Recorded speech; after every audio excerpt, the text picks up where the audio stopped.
Listen, there comes a moment in your life when holding on hurts more than letting go. A moment when replaying the past becomes the very thing destroying your future. And if you're watching this right now, that moment is today. This is your wake-up call. This is the line in the sand. This is the reminder you didn't know you needed. It's time to get over it, because your life is still waiting for you. Step 1, letting go of past pain. Letting go of past pain is one of the hardest battles you will ever fight. Not because you are weak, but because your heart remembers the moments that shaped you. The pain didn't arrive quietly. It didn't knock politely. It entered your life like a storm, unexpected, overwhelming, and powerful enough to leave pieces of you scattered in places you never thought you'd have to rebuild. And even long after the moment passed, the echoes stayed. The memories stayed. The questions stayed. The hurt stayed. You wake up and it's there. You try to sleep and it's there. You try to move forward, but the past reaches out like a hand gripping your ankle, pulling you back into emotions you're tired of revisiting.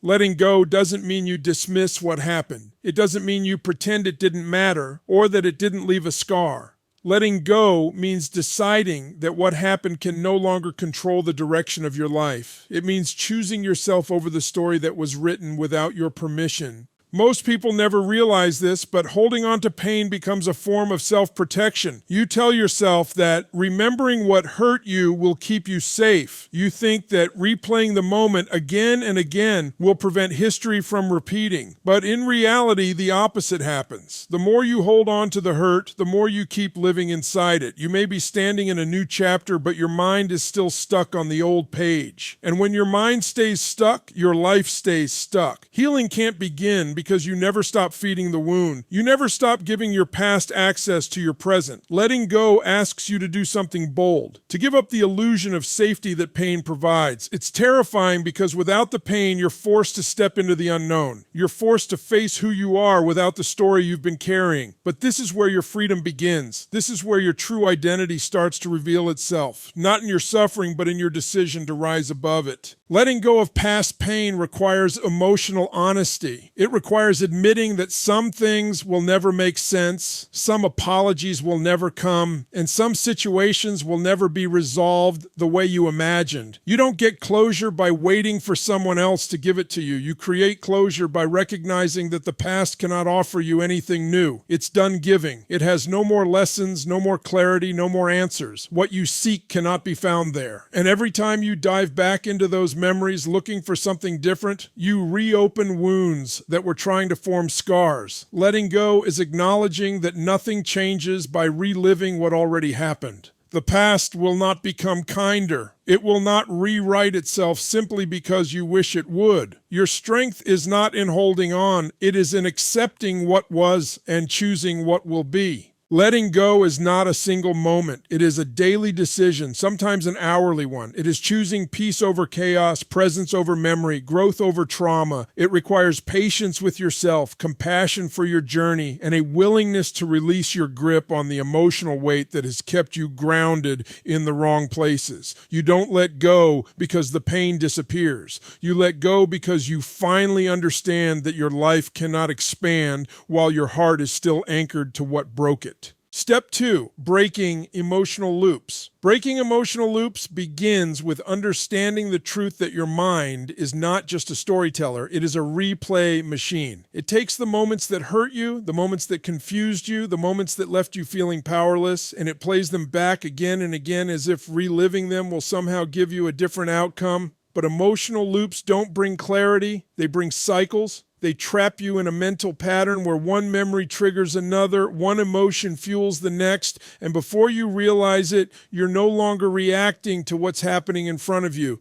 You're reacting to echoes of a past that has nothing to do with your present. These loops feel familiar, and because they feel familiar, they feel safe. There's a strange comfort in revisiting what you've already survived, as if the repetition somehow helps you understand it better. But the truth is, emotional loops are prisons disguised as patterns. They allow the same fear, the same guilt, the same regret to keep you locked in a cycle that drains your energy and convinces you that you're stuck. Breaking these loops requires acknowledging that repetition is not resolution. You can replay a moment 1,000 times, but it will never change the outcome. The mind tricks you into believing that if you keep thinking about what happened, you'll find the missing piece that finally makes it make sense. But emotional loops don't bring understanding, they bring distortion. The more you revisit the memory, the more you fuel its emotional charge. You strengthen the connections in your brain that keep you tied to that moment, making it feel more real than it actually is.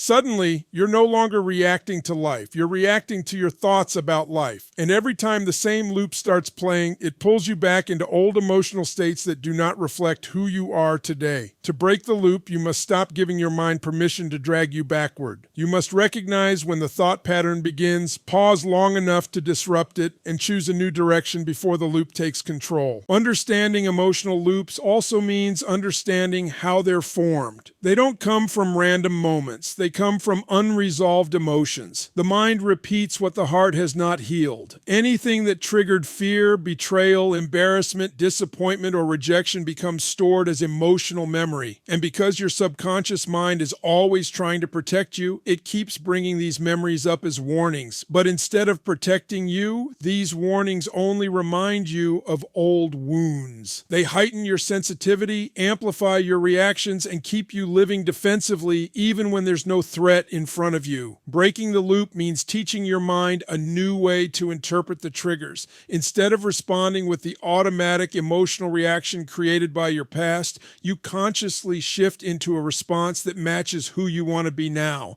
This is where the real transformation happens, not when the trigger goes away, but when the trigger no longer controls you. Breaking emotional loops is an act of self-awareness. It's the decision to stop feeding thoughts that drain you. It's the willingness to interrupt your mind mid-pattern and say, "Not this time." It means refusing to let one memory hijack your entire emotional state. It means choosing intentional self-control over automatic replay. And it means reminding yourself that your future cannot begin as long as your mind keeps repeating the past. Step 3. Choosing power over victimhood. Choosing power over victimhood begins with a moment of radical honesty, a moment where you stop pointing outward and start looking inward, not to blame yourself, but to reclaim the authority you unknowingly handed over to the circumstances that hurt you. Victimhood is seductive because it gives you a story that explains your pain, a reason for your struggle, and a justification for why life feels heavy. It creates a narrative where everything that happened to you becomes the anchor you lean on to validate your frustration, your fear, or your lack of progress.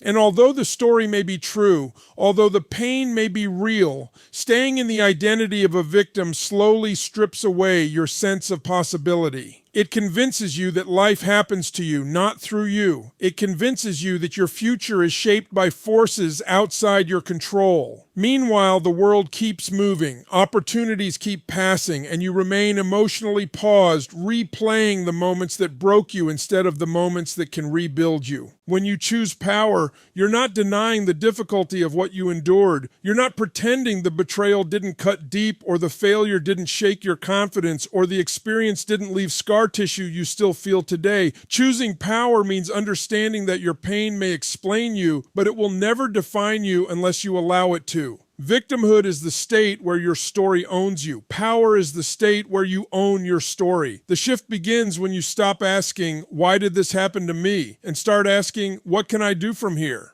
Those 5 words, "What can I do from here?" become the doorway to your strength. They place the pen back in your hands. They remind you that you are not waiting for anyone to save you, validate you, apologize to you, or repair what you've been through. Power is the identity you step into when you decide that healing, growth, and progress belong to you, regardless of who contributed to your pain. People often stay in victimhood because it feels safer than rising. When you believe you are powerless, you don't have to take risks. You don't have to be vulnerable. You don't have to face the fear of failing again. Victimhood provides the illusion of protection, but in reality, it only protects you from your own potential. Power, on the other hand, demands responsibility. It demands courage. It demands that you look at your life and admit that even if you didn't choose the pain, you must must now choose the path forward. That level of ownership is uncomfortable because it strips away excuses. It exposes your choices. It pushes you toward growth. But it is in that discomfort where your real transformation begins. Choosing power requires standing up to your own narrative and rewriting the parts that keep you small. Choosing power over victimhood is ultimately a decision to reclaim your identity. It is the realization that your strength is not measured by what you survived, but by how you rise from it. It is knowing that no past moment, no person, no mistake, and no disappointment has permission to control your worth or your direction unless you give it permission. When you choose power, you choose to become the creator of your life rather than the product of your circumstances. You choose action over paralysis, intention over fear, growth over stagnation, and self-respect over self-pity. You choose to stand in the truth that your life is still yours to shape, no matter how many times it's tried to break you. Step 4, reclaiming control. Reclaiming control begins with understanding that your life doesn't transform the moment everything around you changes. It transforms the moment you decide you are no longer willing to live as a passenger in your own story. There comes a point where you realize that the chaos, the setbacks, the disappointments, and the unexpected turns were never meant to take away your power. They were meant to reveal how much of your power you've been giving away without even noticing. Every time you let someone else's opinion define your worth, every time you let a fear hold you hostage, every time you allow a past mistake to dictate how far you're willing to reach, you surrender a piece of control. And slowly, almost quietly, life becomes something that happens to you instead of something you actively shape. Reclaiming control is the moment you decide that you are done living at the mercy of circumstances, emotions, and old narratives that have overstayed their welcome. Taking back control is not about controlling everything. It's about controlling what actually belongs to you. Your choices, your reactions, your mindset, your direction. Most people feel powerless not because life has taken away their opportunity, but because they keep focusing on the things they can't change. They obsess over the past, fight battles in their mind that already ended, and try to rearrange situations that cannot be undone. Reclaiming control means shifting your energy to the present moment, to the actions that matter now, to the decisions that move you forward rather than anchor you backward. It means realizing that you don't need the perfect plan, the perfect timing, or the perfect circumstances. You need only the willingness to stop waiting for permission and start taking ownership of your life the way it is, right here, right now. When you reclaim control, you stop allowing temporary emotions to make permanent decisions. You recognize the difference between feeling overwhelmed and being incapable, between feeling afraid and being powerless. You begin to see that your emotions are signals, not dictators. They are information, not limitations. Many people lose control of their lives because they allow emotions to set the direction. Fear tells them to stay small. Doubt tells them to stop trying. Guilt tells them they're not worthy of more. And the longer these emotions run the show, the more your life becomes shaped by instinct instead of intention. Reclaiming control means taking your emotions seriously without letting them take over. It means acknowledging how you feel, but acting based on what you know you need. It means stepping into the version of yourself who chooses clarity over confusion and action over avoidance. Reclaiming control is also about redefining what you allow into your life. It is the decision to set boundaries where there were none, to walk away from habits that drain you, and to disconnect from people or environments that keep you stuck in old patterns. It requires an honest evaluation of what lifts you and what limits you. And it takes courage to admit that sometimes the person who has been holding you back the most is the person staring at you in the mirror. But that realization isn't meant to break you. It's meant to empower you. Because if you've been part of the problem, you can absolutely become the source of the solution. Reclaiming control is not a single moment of triumph. It is a continuous commitment to act in alignment with the life you want instead of the life you've settled for. Step 5, creating a new identity. Creating a new identity begins with the understanding that who you have been up until this moment is only one version of you, one shaped by experiences, influenced by survival, molded by circumstances, and often limited by beliefs you didn't choose. Most people carry an identity built from old wounds, old memories, and old definitions placed on them by others. They repeat patterns not because they want to, but because they've accepted a story about themselves that was written during some of the hardest moments of their life. When you decide to create a new identity, you're not pretending the past didn't happen. You're choosing not to let it be the blueprint for who you become. You are giving yourself permission to step out of the shadows of who you were and walk into the light of who you're capable of being. And that shift doesn't start with a new job, new environment, or new relationship. It starts with the quiet but powerful decision to believe you are allowed to evolve. Most people never create a new identity because they're emotionally attached to the version of themselves they've been for years. Even when they're unhappy, even when they feel stuck, there is comfort in the familiar. There is a strange safety in being able to say, this is just who I am. Because if your identity is fixed, you don't have to challenge it, you don't have to risk failure, you don't have to confront the discomfort of change. But staying committed to an outdated identity is the fastest way to sabotage your potential. When you create a new identity, you're stepping into a mindset where you decide what qualities belong to you, what habits shape you, and what beliefs define you. You choose the traits you want to amplify: confidence, discipline, resilience, self-respect, and you begin behaving in alignment with them even before they feel natural. Identity is not formed by who you think you are, it's formed by what you repeatedly do. Creating a new identity also requires releasing the roles you have unconsciously agreed to play. Maybe you've spent years being the one who sacrifices, the one who apologizes, the one who tolerates too much, the one who hides their potential so others won't feel insecure. Maybe you've carried labels like the broken one, the quiet one, the anxious one, the unlucky one, or the one who never finishes anything. These labels become cages, and the longer you stay inside them, the smaller your world becomes. A new identity asks you to question every label you've accepted and every limitation you've internalized. It asks you to recognize that none of these definitions are permanent unless you choose to keep living by them. You are allowed to redefine yourself. You are allowed to outgrow people's expectations. You are allowed to rise into someone others never saw coming. A new identity is built through consistency, not perfection.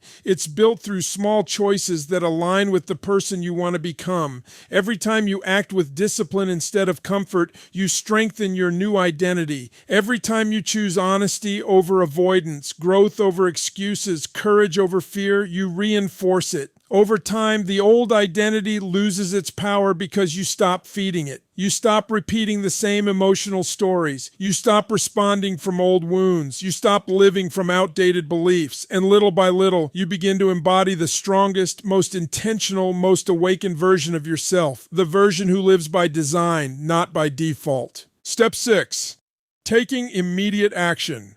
Taking immediate action is the moment where everything begins to shift, not because life suddenly becomes easier or the path becomes clearer, but because you decide to stop waiting for the perfect moment, the perfect mood, the perfect plan, or the perfect level of confidence to begin. Most people spend their lives preparing to start rather than actually starting. They convince themselves that they need more time, more motivation, more clarity, more certainty before they move. But waiting has a cost, and the cost is momentum. The longer you wait, the heavier the first step becomes. The longer you hesitate, the louder your doubts grow. Immediate action is not about being ready. It's about refusing to let fear, procrastination, or overthinking dictate the direction of your life. It's the understanding that every dream you have, every breakthrough you want, every transformation you seek begins with a single act of courage. A step that might feel small but carries the power to break the inertia that has held you back for years. Taking immediate action requires acknowledging that motion creates clarity. Most people believe they need clarity before they move, but the truth is the opposite. Clarity is not found in thinking, it's found in doing. When you take action, even imperfect action, you gather real feedback. You learn what works, what doesn't, what needs adjusting, what needs letting go. You stop living in fantasy and start living in reality. The moment you act, life responds. Opportunities appear, energy builds, direction becomes visible, but none of that happens if you remain stuck in planning mode. Overthinking convinces you that you need more information. Fear convinces you that you need more confidence. Perfection Perfectionism convinces you that you need the right moment, but action requires none of these things. Action requires willingness. It requires movement. It requires being brave enough to take a step without knowing everything, trusting that you will learn what you need to learn along the way. Taking immediate action also means breaking your dependency on motivation. Motivation is fleeting. It comes and goes like weather. If you only move when you feel inspired, you will live a life of inconsistency. The most successful transformations happen not because someone was motivated, but because they created momentum through disciplined action. Action generates motivation, not the other way around. The more you move, the more energy you feel. The more energy you feel, the more you believe in yourself. The more you believe, the more you continue. Action becomes the engine that drives your confidence, your identity, and your progress. When you act, you shift from wishing to creating, from hoping to building, from dreaming to becoming. Taking immediate action is also about breaking emotional attachment to comfort. Comfort feels safe, familiar, predictable, but it is the enemy of growth. Every meaningful change demands that you leave the psychological space you've been living in and step into something unfamiliar. That discomfort is not a sign you're on the wrong path, it's a sign you're on the right one. Action forces you to stretch, to adapt, to confront the parts of yourself that want to stay small. And the more you act despite discomfort, the more you expand your capacity to handle life. Every action you take strengthens your resilience. Every decision you make reinforces your identity as someone who moves forward rather than someone who stays stuck. Taking immediate action is not about having everything figured out. It's about proving to yourself that you are capable of starting. And in starting, you create the momentum that will carry you toward the life you want to live. You've carried the weight long enough. Now it's time to rise into the life that's been waiting for you. Nothing changes until you decide to change, and that decision starts right now. Choose your power, choose your future, choose yourself. This is your moment. Take it and never look back.